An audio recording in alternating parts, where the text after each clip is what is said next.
आप सभी को जय मसीह की हिंदी बाइबल स्टडी इस चैनल में आप सबका स्वागत है। एक और नए विषय को आज के वीडियो से हम सीखेंगे और आज का विषय यह है कि शैतान ने किस प्रकार आदम और हव्वा को पाप में गिराया। हम देखेंगे कि शैतान ने कौन सा तरीका अपनाया ताकि आदम और हव्वा परमेश्वर की उपस्थिति में से गिर जाए। बाइबल के पहले किताब उत्पत्ति में हम ये देख सकते हैं कि परमेश्वर ने कैसे आकाश और पृथ्वी की सृष्टि की।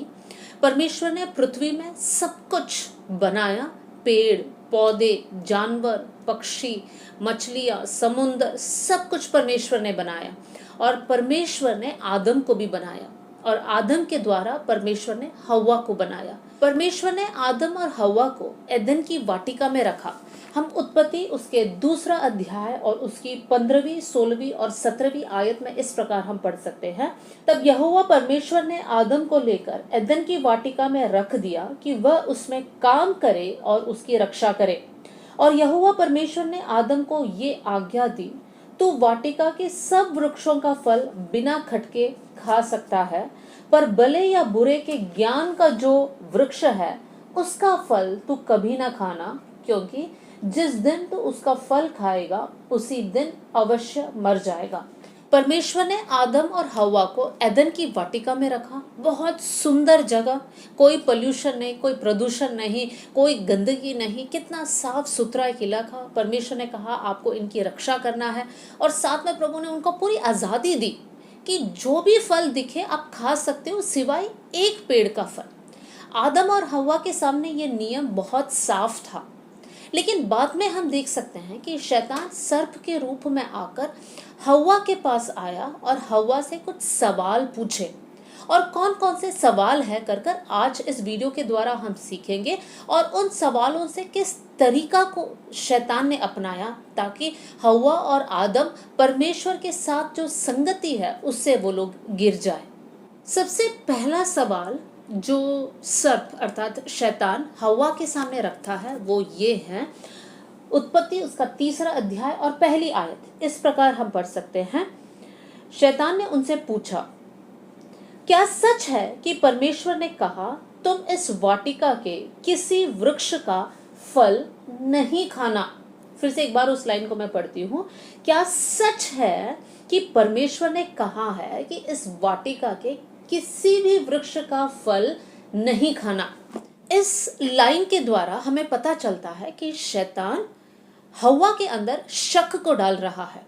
हव्वा को पता है क्योंकि आदम ने उस आज्ञा परमेश्वर से पाया और हव्वा को पास ऑन किया, तो 100% आदम और हव्वा को ये बात पता है, क्योंकि उसके दूसरे जो लाइन में जो हव्वा जवाब देती है उसमें से साफ क्लियर है कि हव्वा को भी पता है कि उस वृक्ष जो बीच में है उस वृक्ष का फल नहीं खाना, बाकी सारे वृक्ष के फल वो लोग खा सकते हैं।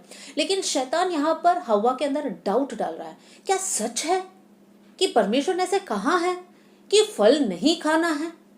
तब हव्वा भी जो है 1-2 सेकंड के लिए सोच रही होगी, क्या परमेश्वर ने कहा है। फिर हव्वा को याद आता है कि हम फल खा सकते हैं लेकिन एक पेड़ का फल हम नहीं खा सकते हैं। मेरे प्रिय भाई बहनों, आज भी शैतान यही चाल हम में से बहुतों के साथ इस्तेमाल करता है और वो है शक को हमारे मन में लाना। अलग अलग प्रकार के शक को हमारे मन में लेकर आता है।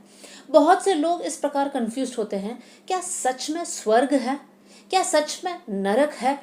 जब वचन में लिखा है इन सारी बातों का तो हमें 100% उस पर विश्वास करना है। अगर हमारा विश्वास हिल रहा है या डावाडोल हो रहा है तो इसका मतलब यह है कि शैतान हमारे अंदर शक को डाल रहा है, तो उस शक के अधीन हमें नहीं होना है।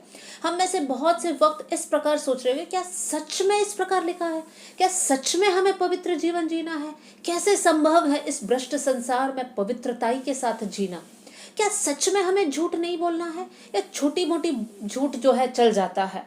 इस प्रकार का शक क्या शैतान आपके मन में डाल रहा है।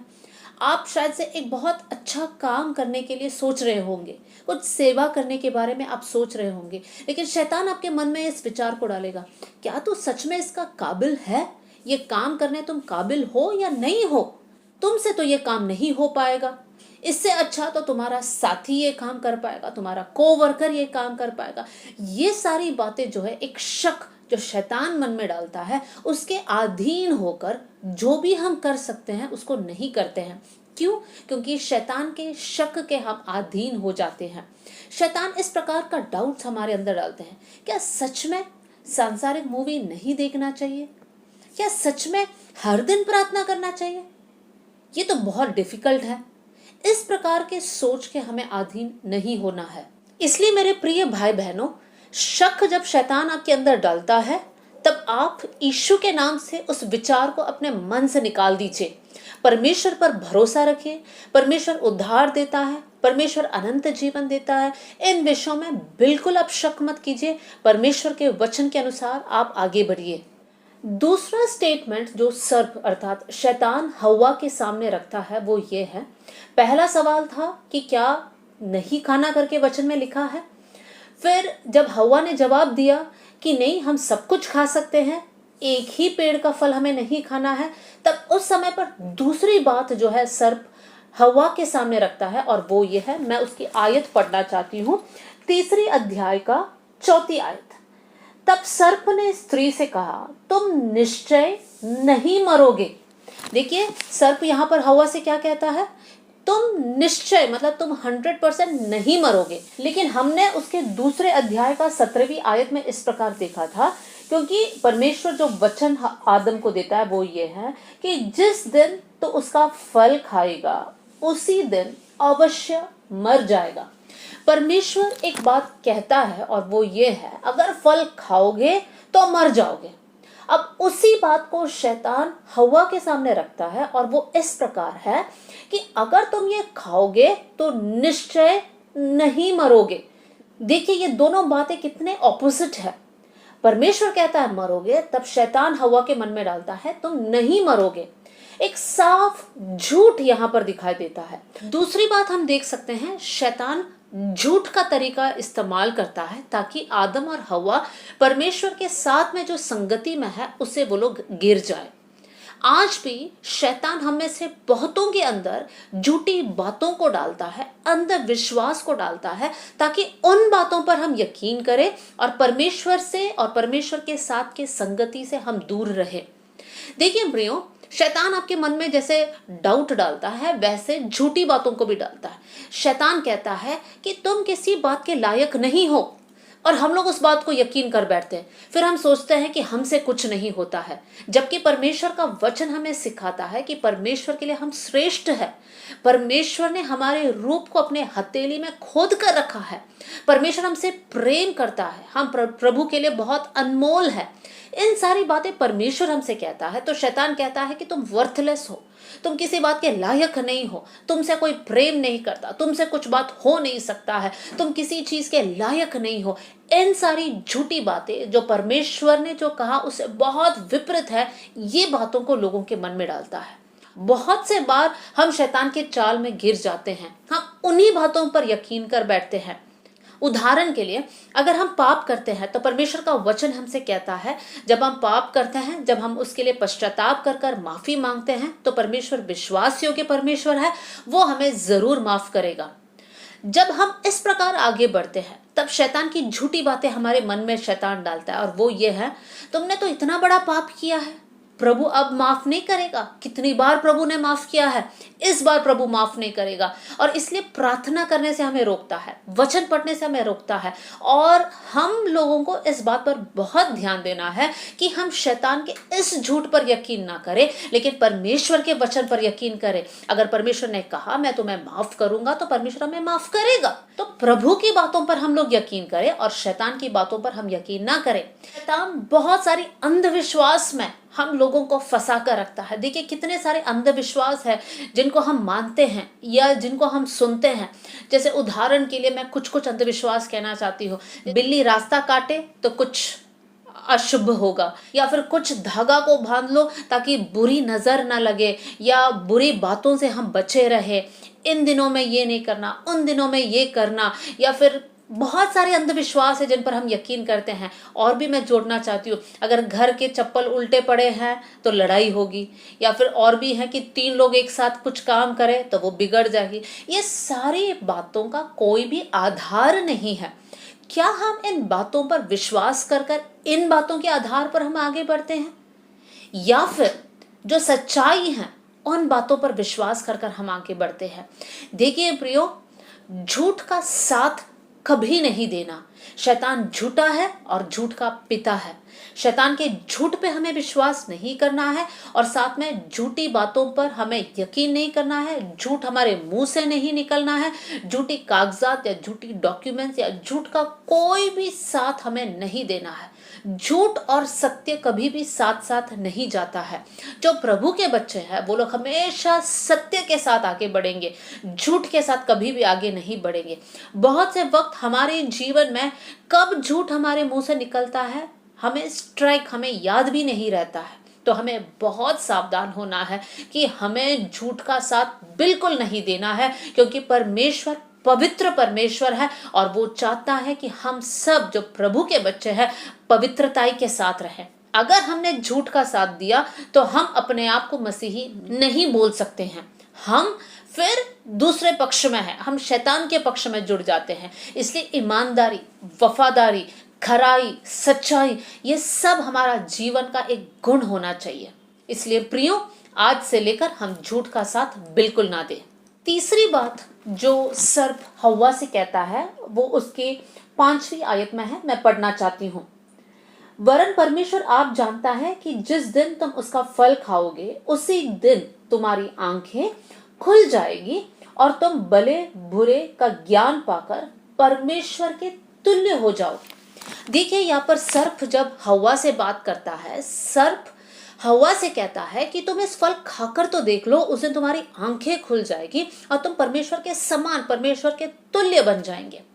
यह शैतान का एक तीसरा टेक्निक है जो हव्वा के साथ इस्तेमाल किया गया है। देखिए, जब हम शैतान के बारे में हम पढ़ते हैं, सबसे पहले शैतान एक स्वर्गदूत था और ये स्वर्गदूत जो परमेश्वर के साथ साथ रहकर परमेश्वर की आराधना करता था, बहुत खूबसूरत था, बहुत बुद्धिमान था। लेकिन एक दिन इस स्वर्गदूत के अंदर ये विचार आया कि मैं परमेश्वर के तुल्य बन जाऊं, और उस दिन से लेकर परमेश्वर के खिलाफ बलवा किया। परमेश्वर ने उन्हें स्वर्गदूत के पदवी से गिरा दिया, उनके साथ और भी स्वर्गदूत गिर गए और शैतान और उसकी सेना बन गए। और वही बात को शैतान हव्वा के अंदर डाल रहा है। शैतान के अंदर, वो स्वर्गदूत के अंदर भी यह विचार था कि मुझे परमेश्वर के समान, परमेश्वर के तुल्य बनना है। और अब सर्प वही विचार हव्वा के अंदर डाल रहा है कि तुम परमेश्वर के तुल्य बन जाओगे। अब सोचने वाली बात यह है कि सृष्टि और सृष्टिकर्ता के बीच में क्या समानता है। अब ये एक फोन है, अब ये फोन कभी भी अपने आप बैठकर नहीं सोच सकता है कि मैं बनाने वाले समान बन जाऊंगा। उसका एक लिमिटेशंस है, वो कभी भी हो नहीं सकता। उसी समान परमेश्वर हमारा सृष्टिकर्ता है और हम प्रभु के हाथ का सृष्टि है। हमें इस बात पे आनंदित होना है कि परमेश्वर हमसे प्रेम करता है, परमेश्वर का संगति हमारे साथ है। लेकिन कभी भी शैतान के इस चाल में हमें नहीं फंसना है कि हम प्रभु जैसे बन जाएंगे, हम प्रभु हैं।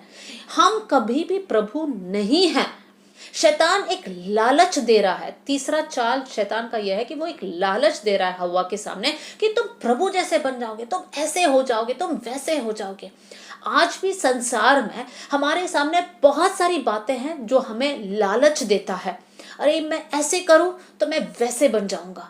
हाँ, थोड़ा सा परमेश्वर के वचन से मुझे हटकर करना है, लेकिन मुझे आशीष बहुत सारा मिलेगा। ये सारा लालच जो शैतान हमारे सामने रखता है, उनसे हमें सावधान रहना है। हमें परमेश्वर की बातों पर यकीन करना है। परमेश्वर ने कहा है कि जो मेरा आदर करता है मैं उनका आदर करूंगा। तो हमारा जीवन का फर्ज क्या है कि हम प्रभु का आदर करें और ठीक समय पर जब हम दीनता और नम्रता के साथ परमेश्वर के हाथों के नीचे अधीन होकर रहेंगे, परमेश्वर हमें उठाएगा, परमेश्वर हमें आदर देगा। लेकिन आदर के पीछे जब हम भागते हैं कि हमें स्थान चाहिए, हमें नाम चाहिए, हमें कुछ फेमस होना है, इन सारी बातों के पीछे जब इंसान भागता है, तब हमें याद रखना है शैतान ने दिया हुआ लालच में इंसान गिर रहा है। तो प्रियो, कभी भी नहीं सोचना कि हमें फेमस होना है, बड़ा होना है, नाम कमाना है, पैसे कमाना है। नहीं, ये हमारा मकसद नहीं है। हमारा जीवन का मकसद ये होना चाहिए कि परमेश्वर के साथ साथ हम बने रहे, परमेश्वर के आशीषों में हम बने रहे, परमेश्वर के संगति में हम बने रहे। इससे बड़ा आशीष इस संसार में और कुछ भी नहीं है। कितना भी धन आपके पास रहे, लेकिन अगर परमेश्वर का आनंद, परमेश्वर का उपस्थिति आपके जीवन में नहीं है तो आपका जीवन बेकार है। लेकिन प्रियो, मैं ये भी कहना चाहती हूँ, अगर आप कंगाल भी हो, प्रभु का उस उद्धार को अगर आपने अपने जीवन में अनुभव किया है, आप सबसे धन्य इंसान हो। तो शौहरत, नाम या संसार के कोई भी लालच के पीछे नहीं दौड़ना, परमेश्वर के साथ रिश्ते में बने रहना, प्रभु आपको आदर करेगा।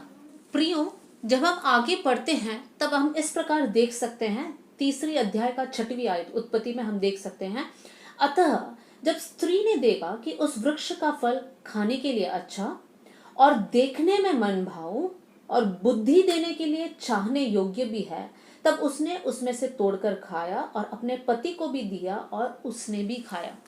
कितनी दुख की बात है, शैतान के इन तीनों चालों के सामने हव्वा गिर गई और साथ में आदम भी गिर गया।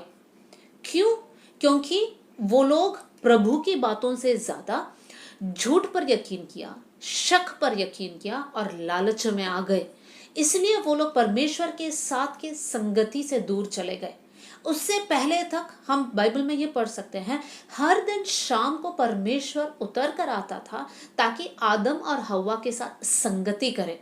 लेकिन उस दिन जब वो लोग पाप किया, उस दिन के बाद से आदम और हव्वा ने इस आशीष को खो बैठा। कितना एक धन्य अवसर था जो उन लोगों ने अपने हाथ से जाने दिया, इसीलिए क्योंकि वो लोग शैतान के चाल में फंस गए। प्रिय भाई बहनों, आज यही बात मैं आपके सामने रखना चाहती हूँ।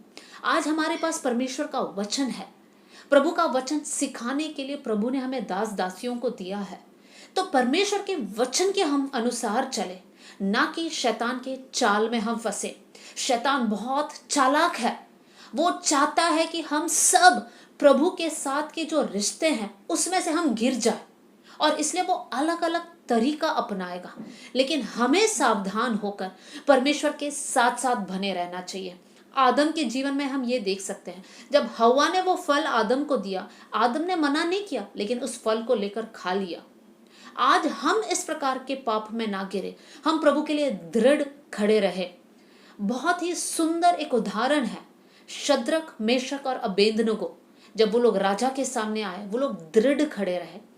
दानियल नबूकदनेस्सर राजा के सामने दृढ़ खड़े रहे और कहा कि मैं अपने आप को अपवित्र नहीं करूंगा।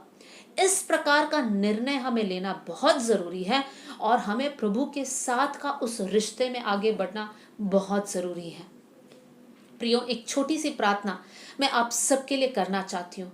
अगर आज आप शैतान के चाल में फंस चुके हैं और आप कोशिश कर रहे हैं कि उसमें से बाहर निकलें, लेकिन नहीं निकल पा रहे हैं, तो इस छोटी सी प्रार्थना को मेरे साथ कीजिए और उसके बाद से एक पवित्र जीवन परमेश्वर के लिए जिए। स्वर्गीय पिता, इस सुंदर वचन के लिए हम धन्यवाद करते हैं।